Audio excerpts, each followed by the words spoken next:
Good morning, students. Welcome the TSN school. Now we'll start chapter number 5th, Footprints without feet.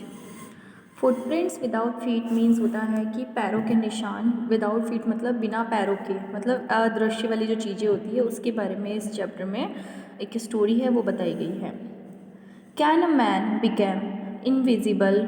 In the story a scientist discovers how to make himself invisible. What does he do next? Invisible means क्या होता है? अदृश्य means जो आपको दिखाई ना दे. तो इस जो चैप्टर में है एक आदमी है जो कि क्या है, इनविजिबल है, मीन्स वो अदृश्य बना रहता है. और जो वो खुद क्या एक साइंटिस्ट है, तो उसने ऐसा मतलब एक डिस्कवर किया है अपने आप में कि वो क्या करता है, खुद को अपना इनविजिबल बना देता है सबके सामने. मतलब वो सबके सामने से अदृश्य हो जाता है, किसी को दिखाई नहीं देता है.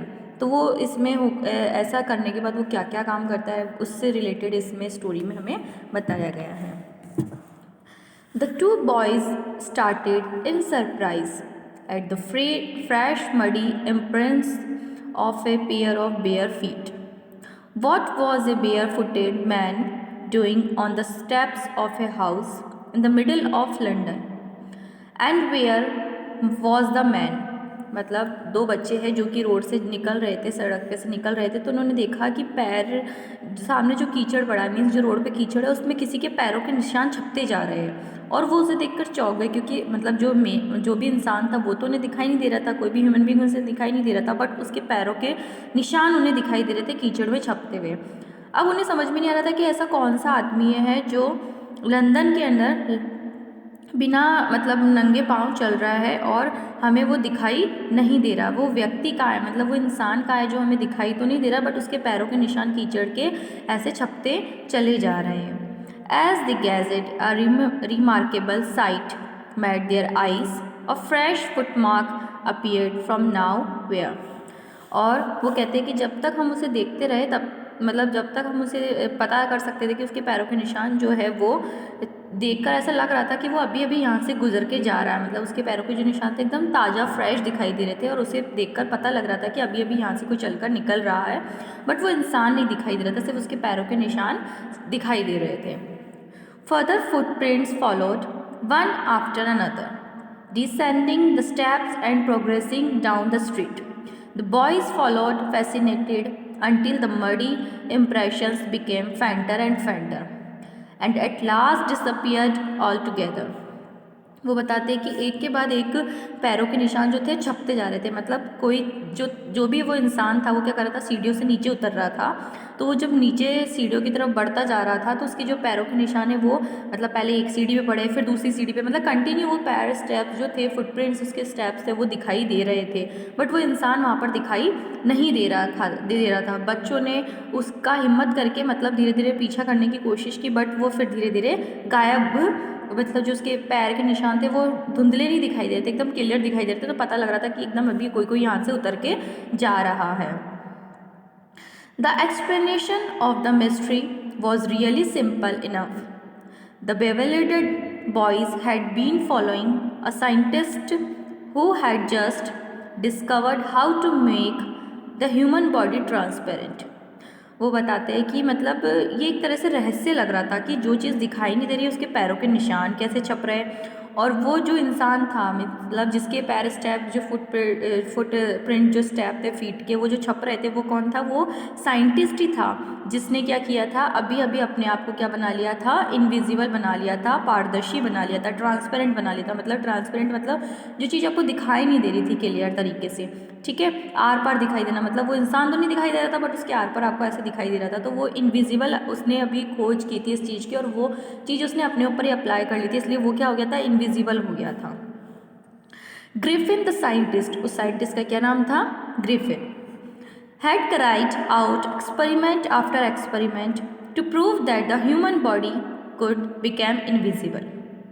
Finally, he swallowed certain rare drugs and his body became as transparent as a sheet of glass. Thought it also remained as solid as glass. क्या बता रहा है, ग्रिफिन जो वैज्ञानिक था उसने मतलब एक दूसरे प्रयोग के बाद ये सिद्ध करने की कोशिश की थी कि जो मानव का जो शरीर है, मीन्स जो ह्यूमन बॉडी है, वो भी क्या हो सकती है, ट्रांसपेरेंट हो सकती है, अदृश्य हो सकती है, इनविजिबल हो सकती है। और फाइनली काफ़ी सारी मतलब खोज करने के बाद, सारी दवाइयाँ उसके मिक्सअप करने के बाद उसने कुछ ऐसी दवाइयाँ बनाकर पी ली थी जिससे क्या हो गया था, उसका जो शरीर था वो ट्रांसपेरेंट हो गया था, एकदम शीशे की तरह, मीन्स जिसके आप आर पार देख सकते हैं। उसकी बॉडी आपको नहीं दिखाई देगी बट उसके आर पार आप देख सकते हैं।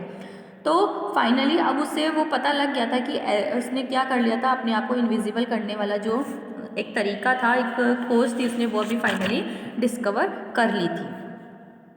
Brilliant scientist thought he was Griffin was rather a lawless person.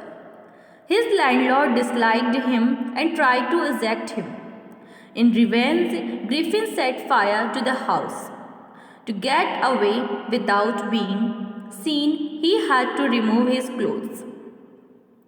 Thus, it was that he became a homeless wanderer without clothes, without money, and quite invisible until he happened to step in some mud and left footprints as he walked.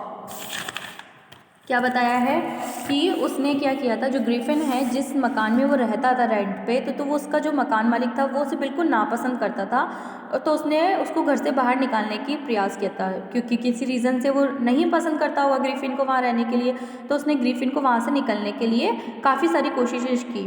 तो finally Griffin ने क्या किया, उस घर में आग लगा दी, जिस घर में वो रेंट पे रहता था उस घर में आग लगा दी, और वहाँ से उसको भागना था। तो उसने क्या किया, अपने कपड़े उतारे, और कपड़े उतारते वो क्या हो जाता है, इनविजिबल हो जाता है। तो उसको वहाँ से भागना पड़ा, अपने कपड़े उतार के इनविजिबल हो गया, अब किसी को दिखाई तो दे नहीं रहा था, तो वो वहाँ से भाग गया। अब इसलिए वो वहाँ से घर से बाहर भागा था, तो काफ़ी लंदन में सर्दी होती है, ठंड का मौसम था, ऊपर से उसके पास कपड़े भी नहीं थे पहनने को, और वो मतलब अदृश्य सा घूमता जा रहा था, ना उसके पास पैरों में चप्पल थी। इसलिए उसके जो कदमों के निशान थे वो किस पे पड़ रहे थे, कीचड़ में पड़कर, और जो फुटप्रिंट्स थे उसके वो निशान सामने दिखाई दे रहे थे। इजीली उसके जो पैरों के निशान थे वो वहाँ पर छूटते चले जा रहे थे। He escaped easily enough from the boys who followed his footprints in London. But these adventures were by no means over. He had chosen a bad time of the year to wander about London without clothes. It was midwinter. The air was bitterly cold and he could not do without clothes.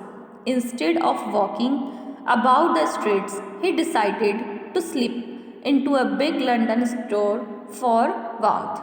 तो मतलब जो बच्चे थे उसका पीछा करते जा रहे थे, कि जिसके स्टेप्स उसका पीछा करते जा रहे थे, और फाइनली क्या हुआ, मतलब वो एक तरह से उसकी जो पैरों के निशान थे वो गायब होते गए और वो दिखना बंद हो गया। और अब लंदन के अंदर इतनी ज़्यादा सर्दी थी, मतलब सर्दी का जो वो होता है मिड विंटर, मतलब सर्दी का जो मिड टाइम होता है, बहुत ज़्यादा जब ठंड पड़ती है उस टाइम पे वो वहाँ से घर से बाहर निकला था ग्रिफिन। तब उसके लिए तो बहुत ज़्यादा हालत ख़राब हो रही थी, क्योंकि बर्फीली हवाएं चल रही थी, और इस टाइम पे रोड पे बिना कपड़ों के घूमना ठंड में बहुत बुरी उसकी हालत हो रही थी। तो उसने क्या किया कि एक बड़ा सा उसने स्टोर देखा, और उस स्टोर के अंदर जाकर वो छुप गया कि वहाँ जाकर वो क्या हो जाएगा, सेफ बचा रहेगा, क्योंकि स्टोर जो था वो बंद था। तो उसमें वो साइड से अंदर, मतलब स्टोर जो था बड़ा सा काफ़ी स्टोर था, उसके अंदर वो जाकर चुपचाप घुसकर बैठ गया कि उसके अंदर क्या होगा, मुझे गर्माश थोड़ी सी मिल जाएगी और मैं आराम से वहाँ रह सकूँगा। Closing time arrived and so soon as the doors were shut, Griffin was able to give himself the pleasure of clothing and feeding himself without regard to expense. He broke open boxes and wrappers and fitted himself out with warm clothes. Soon, with shoes, an overcoat, and a white brimmed hat, he became a fully dressed and visible person. In the kitchen of the restaurant, he found cold meat and coffee, and he followed up the meal with sweets and wine taken from the grocery store. Finally, he settled down to sleep on a pile of clothes. क्या बता रहा है कि store जो था बंद होने का समय हो रहा था उसका, तो जैसे ही वो दरवाज़ा बंद होने वाला था उससे पहले ही ग्रिफिन क्या चला गया, अंदर घुस गया, क्योंकि वो विजिबल तो था ही नहीं, तो किसी को दिखाई नहीं दे रहा था, वो अंदर जाकर चला गया। अब स्टोर बंद हो गया था, कोई वहाँ था नहीं। अब इस ग्रिफिन के पास काफ़ी अच्छा खासा मौका था। उसने क्या किया, वहाँ हर चीज़ वो यूज़ कर सकता था बिना पैसे खर्च किए, क्योंकि स्टोर तो बंद हो चुका था और ऊपर से वो किसी को दिखाई वैसे ही नहीं दे रहा था। तो उसने वहाँ जाकर क्या किया, कपड़े पहन लिए, बॉक्स तोड़ के उसने उसमें से ऊनी वस्त्र निकाल के पहन लिए, शूज़ पहना, ओवरकोट पहना और हैट वगैरह लगा ली, कैप वगैरह लगा ली। और अब वो जैसे ही उसने कपड़े पहने, पूरा वो ड्रेसअप हुआ, तो वो दिखने लग गया, विजिबल पर्सन हो गया, मीन्स अब वो दिखाई दे रहा था। और फिर वो किचन रेस्टोरेंट में गया और वहाँ जाकर उसने मीट वगैरह खाया, कॉफ़ी वगैरह पी और अच्छे से मिठाई विठाई उसने खाई। और वाइन पीकर वो अब वहीं के अंदर, रजाइयों के अंदर जाकर सो गया। मतलब उसका आराम से पूरा काम हो गया, उसको ड्रेसेस भी मिल गई, खाने पीने की चीज़ें भी मिल गई थी, तो आराम से वो वहाँ पर विजिबल पर्सन होकर एकदम आराम से सो गया। So students, we will continue this lesson in our next class. Thank you all.